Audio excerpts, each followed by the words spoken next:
Leyendas y Tradiciones Universales TV les da la más cordial bienvenida y en este su segundo capítulo analizaremos el misterio existente en la partida de nacimiento de Pancho Villa y la muerte fingida de Emiliano Zapata en este mes de la Revolución Mexicana.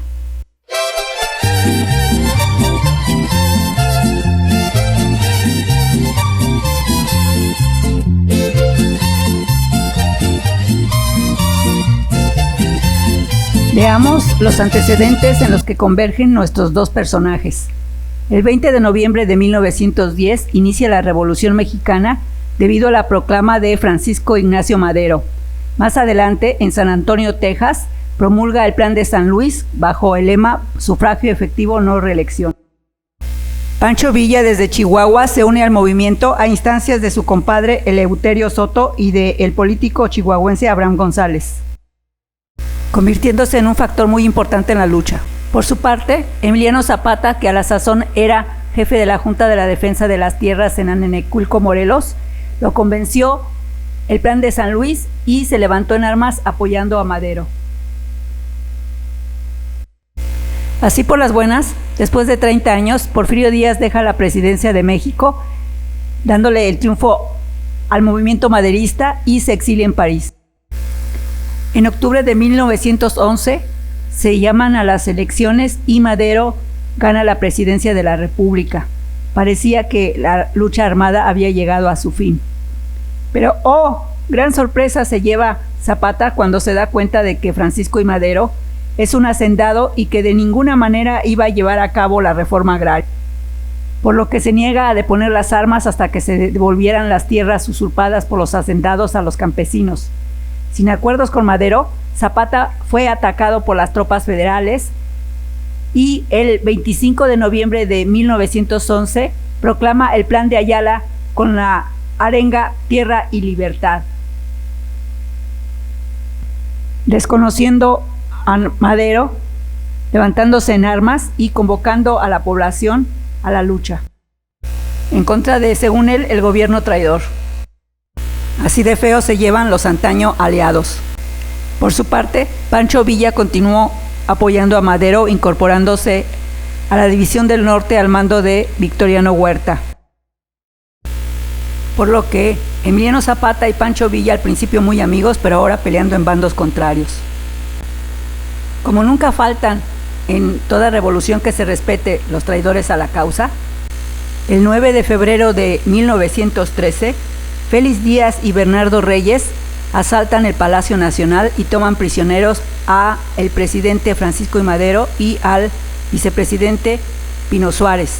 9 días después, Huerta, con el apoyo del embajador estadounidense Henry Lane Wilson, acordó tomar la presidencia de México. Para tal efecto, asesinó al presidente Madero y al vicepresidente Pino Suárez, asumiendo la presidencia según lo pactado el 19 de febrero de 1913.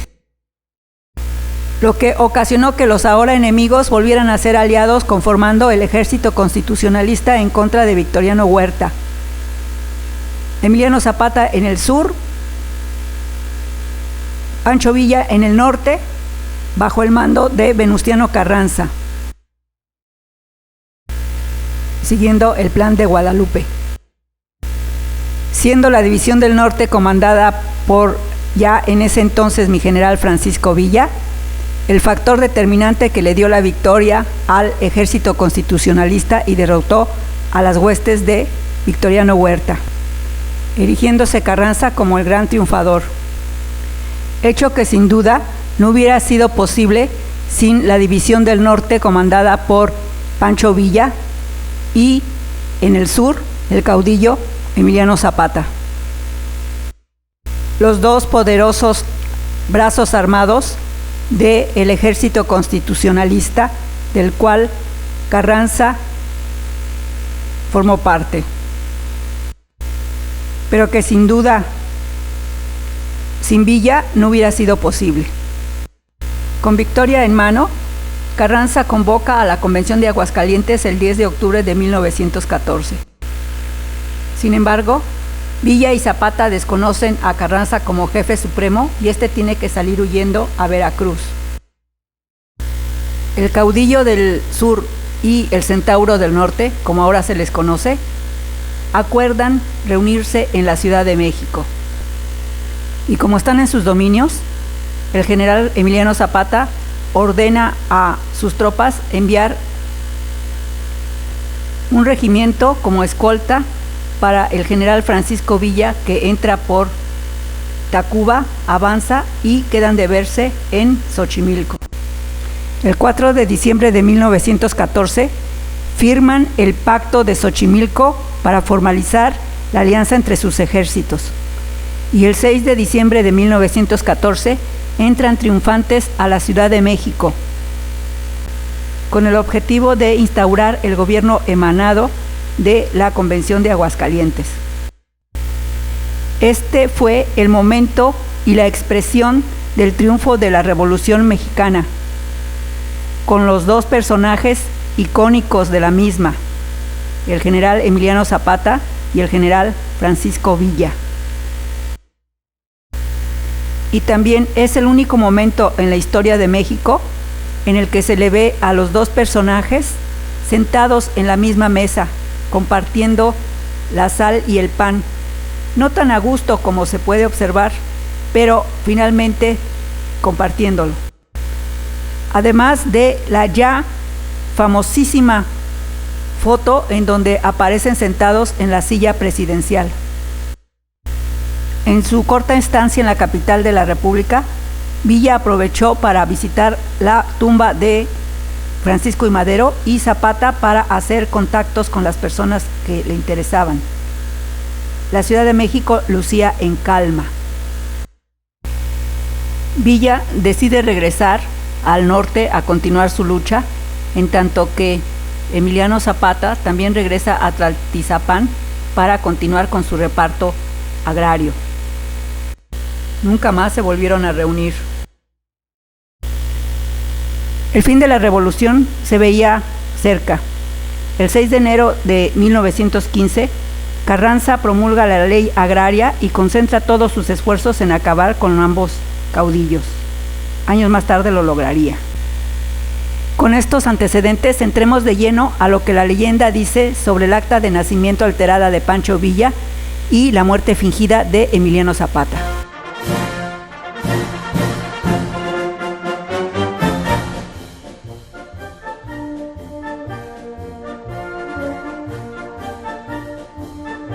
Lo que cuenta la leyenda sobre Pancho Villa y el misterio de su origen y el misterio de su acta de nacimiento. Nació el 5 de junio de 1878 en San Juan del Río, Durango, bautizado como Doroteo Arango Arámbula. Nació en La Coyotada, hacienda de los López Negrete. ¿Pero qué estamos viendo? En el acta de nacimiento ya dice General de División Francisco Villa. No doy crédito. O sea, sé que su papá, Agustín Arango, y su mamá, Micaela Arámbula, ya sabían que su hijo iba a ser general y padres amorosos y previsores lo registraron de una vez como General Francisco Villa. ¿Qué? ¿O qué otra explicación podría haber? Sí, incluso no solamente en el acta de nacimiento, sino también en la fe de bautizo hay alteraciones. Sin embargo, cuenta la leyenda que fue mismo Pancho Villa el que ordenó que se hicieran las correcciones correspondientes. Ah, pillín, ¿quién te viera con esa carita de inocente? Pero el mayor misterio radica en su origen, pues cuenta la leyenda que su padre biológico fue un hacendado austriaco vecino de los López Negrete. En efecto, el matrimonio Arango Arámbula vivía en el rancho La Coyotada, propiedad del hacendado López Negrete, quien a su vez era vecino del rancho Ciénaga de Bazoco, propiedad de los Herman, en donde Micaela Arámbula trabajaba como sirvienta, teniendo relaciones con el hijo del hacendado Luis Ferman, engendrando al niño Doroteo. Y aun cuando el parecido entre ambos es extraordinario, aún no hay pruebas concluyentes al respecto. Pues sobra decir que Luis Ferman nunca lo reconoció como su hijo. Aunado a lo anterior, cuando todavía era niño, Agustín Arango aplicó el clásico de ahorita vengo, voy por cigarros a la tienda. Se fue y nunca más regresó, dejando en el abandono a sus 5 hijos y a su madre. Por lo que desde muy niño, para sobrevivir, tuvo que emprender la meteórica carrera desde peón, albañil, cuatrero, hasta llegar a ser general de división y la figura icónica de la Revolución Mexicana. Entre otras razones, porque hizo lo que ningún otro mexicano se ha atrevido a hacer: invadir los Estados Unidos. En efecto, el 9 de marzo de 1916, con 600 hombres, ataca Columbus, Nuevo México, regresando vivo e ileso a México. Así o más icónico. Lo que cuenta la leyenda sobre el misterio de Emiliano Zapata y su muerte fingida. Emiliano Zapata Salazar nace el 8 de agosto de 1879 en Anenecuilco, estado de Morelos, siendo el noveno de los 10 hijos que tuvieron Gabriel Zapata y Cleofa Salazar, quedando huérfano a los 13 años, teniendo que hacerse cargo de su familia y de las tierras heredadas junto con su hermano Eufemio, trabajando como peón y aparcero, dedicándose en su juventud a la compra-venta de ganado y doma de potros. En 1909 fue elegido como jefe de Junta de la Defensa de las Tierras en Anenecuilco, estableciendo contacto con Ricardo Flores Magón, Otilio Montaño y Paulino Martínez. Como ya dijimos, Zapata se incorpora a la revolución desde 1910 y entre 1914 y 1915, junto con Villa, dan la batalla al ejército carrancista. Pero una vez vencido el villismo en 1915, Carranza ordena al general Pablo González ir a Morelos para exterminar al caudillo del sur. Pero González Garza, al ver que no sería tan fácil liquidarlo, urdió un plan junto con el coronel Guajardo para tenderle una celada. El coronel Guajardo fingió un pleito en contra del general González Garza, lo que le permitió pasarse a las huestes zapatistas.